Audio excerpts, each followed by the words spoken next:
Tattoo बनवल्यानंतर तो green का दिसतो हे जाणून घ्यायचं असेल तर हा व्हिडिओ शेवटपर्यंत बघा. नमस्कार मित्रांनो, मी आहे Vishal Adsole, unicorn tattoos and creative art studio वाठा. तर माझ्या एका फॉलोअरने मला मेसेज केला होता की टॅटू बनवल्यावर तो ब्लॅक दिसतो, पण काही दिवसानंतर तो ग्रीन का दिसायला चालू होतो. चला समजून घेऊया. तर यामागे दोन कारण आहेत. तर सर्वात पहिलं कारण म्हणजे सनलाइट. टॅटू बनवल्यानंतर आम्ही तुम्हाला 15 ते 20 दिवस त्याची केअर घ्यायला सांगतो. तर त्या केअर मध्ये काय असतंय की आम्ही सांगतो की एकतर पाण्यामध्ये जास्त भिजून देऊ नका, आणि दुसरी गोष्ट म्हणजे उन्हामध्ये जाताना तुम्ही टॅटू कव्हर करा. डायरेक्ट सनलाइट टॅटूवर पडता कामा नये.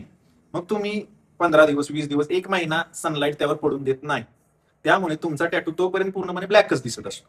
पण जेव्हा 1-2 महिना झाल्यानंतर आपण टॅटूची काळजी घ्यायची बंद करतो आणि डायरेक्ट आपला टॅटू सनलाइट मध्ये जातो, तेव्हा सनलाइट मध्ये असणारे युव्ही रेज म्हणजे अल्ट्रा व्हायोलेट रेज जे आहेत, ते अल्ट्रा व्हायोलेट रेज आपल्या टॅटूवर स्लो नॅचरल लेझर रिमूव्हलचं काम करत असते.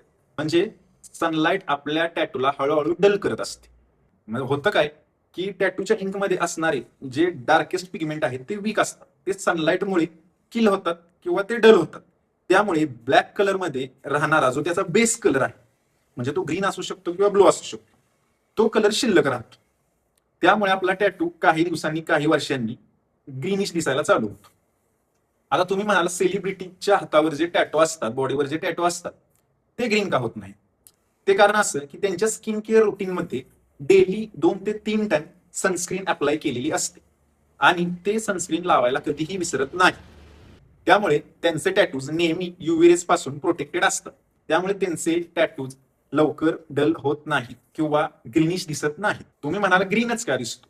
तर हा जो ब्लॅक कलर आहे तो कोणत्याही बेसिक कलरचा डार्केस्ट पार्ट असतो. म्हणजे असं तुम्ही स्क्रीनवर बघू शकताय की हा ग्रीन कलर आहे, त्याचा हा डार्केस्ट पार्ट आहे. हा ग्रीनचा असू शकतो किंवा ब्लू कलरचा असू शकतो. जास्तीत जास्त टॅटूच्या इंक ग्रीन कलरचा डार्केस्ट पार्ट असतो. याचा एक्झाम्पल मी तुम्हाला सांगतो. तुम्ही कोणत्याही एका व्हाईट पेपरवर ब्लॅक कलरच्या पेनने किंवा स्केच पेनने एक लाईन मारा आणि त्यावर थोडंसं पाणी टाका. जेव्हा ती इंक स्प्रेड होते तेव्हा त्याच्या बॉर्डरला बघा, तुम्हाला ग्रीनिश किंवा ब्लूइश कलर दिसेल. मग समजून जायचं की तो कोणत्या कलरचा डार्केस्ट पार्ट आहे. टॅटूची इंक सुद्धा ग्रीन कलरचा डार्केस्ट पार्ट असतो. आणि जेव्हा ही इंक आपल्या स्किन मध्ये डिपॉझिट होते तेव्हा आपल्या शरीरामध्ये असणाऱ्या पेशी त्याच्यासोबत फाईट करायला चालू करतात. या ब्लॅक कलरचे पिगमेंट्स जे आहेत ते खूप स्ट्रॉंग असतात, त्यांना सेल्स किल करू शकत नाहीत. पण कालांतराने, काही दिवसांनी, काही वर्षांनी त्या टॅटूच्या इंक मध्ये असणारा वीकेस्ट पार्ट हा तो त्याचा डार्केस्ट पार्ट असतो. आपल्या पेशी त्याला किल करण्याला सफल होतात. मग तेव्हा जेव्हा डार्केस्ट पार्ट